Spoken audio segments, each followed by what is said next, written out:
लगता है अब मुझे खुद ही जाना पड़ेगा उसको ढूंढने। और इतना बोलकर वो वहां से गायब हो जाता है।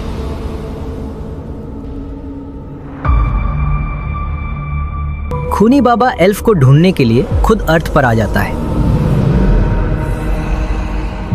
तो इस अर्थ पर सबसे ज्यादा ताकतवर वो एल्फ है, तो यकीनन उसकी अंदरूनी शक्तियां काफी ज्यादा होगी। अब यही चीज से मैं उसको ढूंढूंगा। और फिर खूनी बाबा अपनी शक्तियों का इस्तेमाल करता है। अपनी शक्तियों से खूनी बाबा हवा में मिल जाता है ताकि वो हर जगह पहुंच सके बड़ी आसानी से।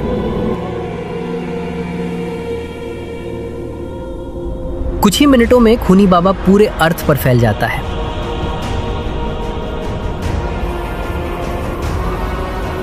पूरी दुनिया में वो टुकड़े हर जगह फैल जाते हैं जिनको इंसानी आंखों से देखा नहीं जा सकता था।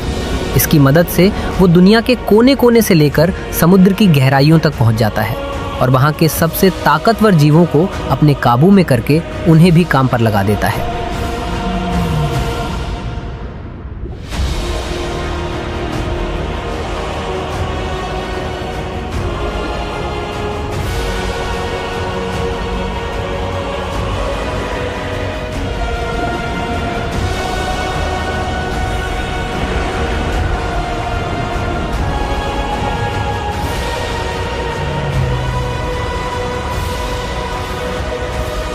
उस एल्फ को ढूंढते ढूंढते खूनी बाबा एक जंगल में पहुंच जाता है।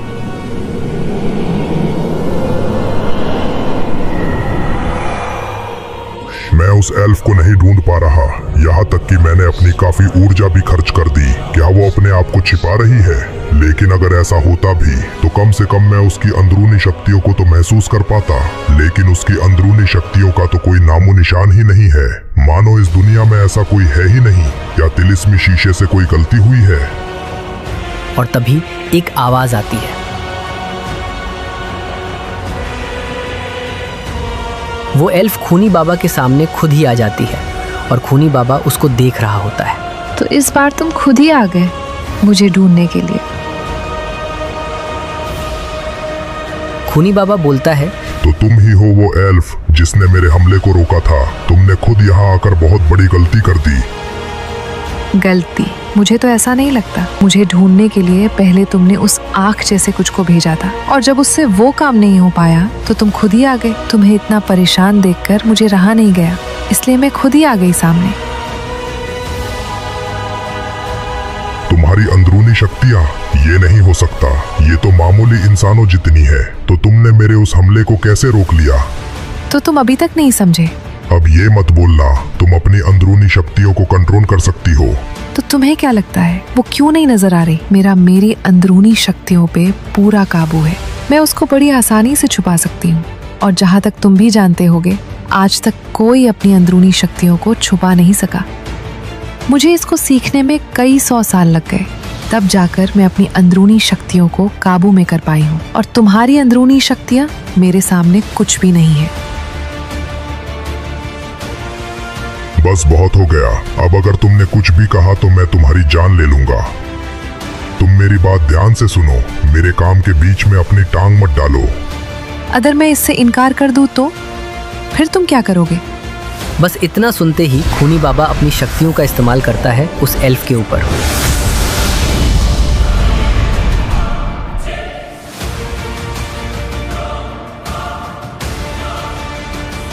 तो मेरा ये हमला तुम्हें कोई नुकसान नहीं पहुंचा पाया। हालांकि मुझे इसकी उम्मीद पहले से ही थी, लेकिन मेरा हमला तो इसको इसकी जगह से हिला तक नहीं पाया। और इसकी उम्मीद तो मुझे बिल्कुल नहीं थी। मुझे लगा नहीं था मुझे इसका इस्तेमाल इतनी जल्दी करना पड़ेगा, लेकिन अब और कोई रास्ता नहीं है।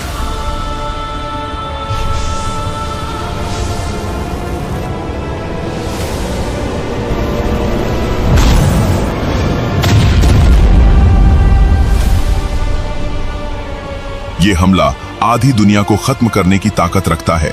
इससे तो जरूर इसको कुछ नुकसान पहुंचा ही होगा।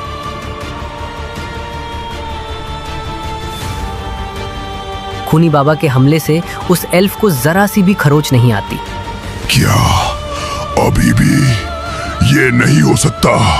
मुझे पता था ये ताकतवर है, लेकिन इतनी ज्यादा। हजारों साल पहले भी मैंने काफी सारे एल्फ्स को एक साथ खत्म किया था, लेकिन ये उन जैसी नहीं है। आखिर ये इतनी ताकतवर कैसे हो गई? नहीं, अभी ये सोचने का टाइम नहीं है। वो एल्फ बोलती है, तुम्हारे सारे वार मेरे ऊपर बेअसर है। मैं चाहूँ तो तुम्हें 1 मिनट में खत्म कर सकती हूँ, लेकिन चलो मैं तुम्हें एक मौका देती हूँ।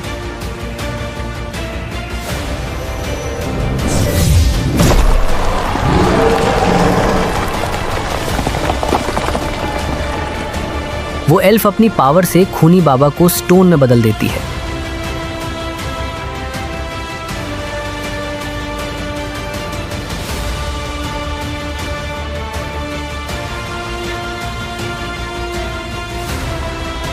मुझे पता है अभी तुम मेरी आवाज सुन पा रहे होगे। अगर तुम इसमें से निकल जाते हो तो मैं कभी भी तुम्हारे काम के बीच में नहीं आने वाली, वरना आधे घंटे के अंदर तुम खुद ही मर जाओगे। और इस बार तुम वापस नहीं आने वाले, क्योंकि ये स्टोन तुम्हारी ऊर्जा को पूरी तरह से निचोड़ लेगा और उसके बाद तुम हमेशा के लिए खत्म हो जाओगे। इस बात को अपने दिमाग में अच्छी तरह बिठा लेना। जाते जाते वो एल्फ उस स्टोन में एक क्रैक डाल देती है जानबूझकर, और वहां से फिर गायब हो गई। अंदर से खूनी बाबा उस स्टोन से निकलने की काफी ज्यादा कोशिश कर रहा होता है, लेकिन उसकी शक्तियों का कोई भी असर नहीं होता उस स्टोन पे। आखिर ये क्या चीज है? नहीं, मैं इसके अंदर से बाहर निकल सकता हूँ। मैं जितनी पावर का इस्तेमाल कर रहा हूँ, ये स्टोन उन सब को निचोड़ रहा है, लेकिन इसकी भी जरूर एक लिमिट होगी। तो देखते हैं तुम कितनी मेरी ऊर्जा खींच पाते हो। खूनी बाबा अपनी पूरी ताकत उसमें डाल देता है। बाहर से उसमें दरारें आने लगती हैं और देखते ही देखते वो टूट जाता है।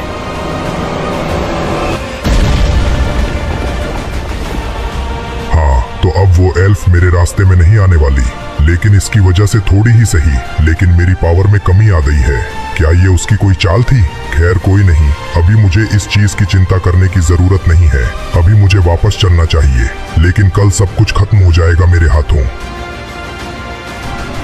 इतना बोलकर खूनी बाबा वहां से गायब होकर अपनी दुनिया में चला जाता है। लेकिन वो ये बात नहीं जानता था कि वो पत्थर उसकी ताकत की वजह से नहीं, बल्कि उसमें पहले से मौजूद दरार की वजह से टूटा था, जो कि उस एल्फ ने डाला था जाते वक्त। वो जानती थी ये इसमें से कभी बाहर नहीं आ पाएगा, इसलिए उसने ऐसा किया क्योंकि वो देखना चाहती थी इस बार वो क्या हमला करता है और क्या बाबा उसको रोक पाएगा। इस बार की लड़ाई शायद दिलचस्प होने वाली है, देखने में मज़ा आएगा। और अगर इस बार खूनी बाबा जीत भी रहा हो तो भी वो एल्फ लड़ाई में कोई भी दखलबाजी नहीं देने वाली, क्योंकि उसको कोई फ़र्क नहीं पड़ता ये दुनिया बचे या ना बचे, उसको बस अपने मज़े से मतलब है। और उस दुनिया में खूनी बाबा अपनी ऊर्जा को और भी ज़्यादा बढ़ा रहा होता है, ताकि इस बार कोई भी मौका ना मिल सके किसी को भी उसको रोकने का।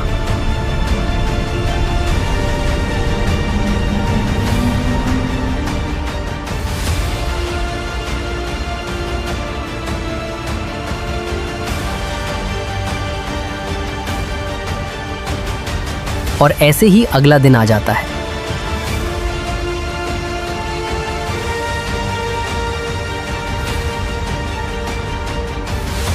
हाँ, अब सब कुछ तैयार है, अब मुझे चलना चाहिए।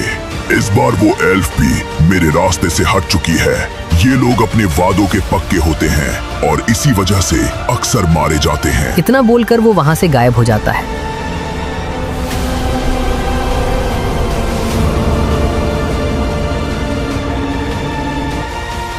दूसरी तरफ गुल्ली बुल्ली, शॉन और बाबा आराम से बैठे होते हैं। बाबा समझ जाते हैं कोई तो यहाँ पर आने वाला है, और तभी वहाँ की ज़मीन हिलने लग जाती है। गुल्ली बोलता है, अरे ये क्या हो रहा है? कोई भूकंप आ रहा है क्या? और तभी वहाँ पर खूनी बाबा आ जाता है।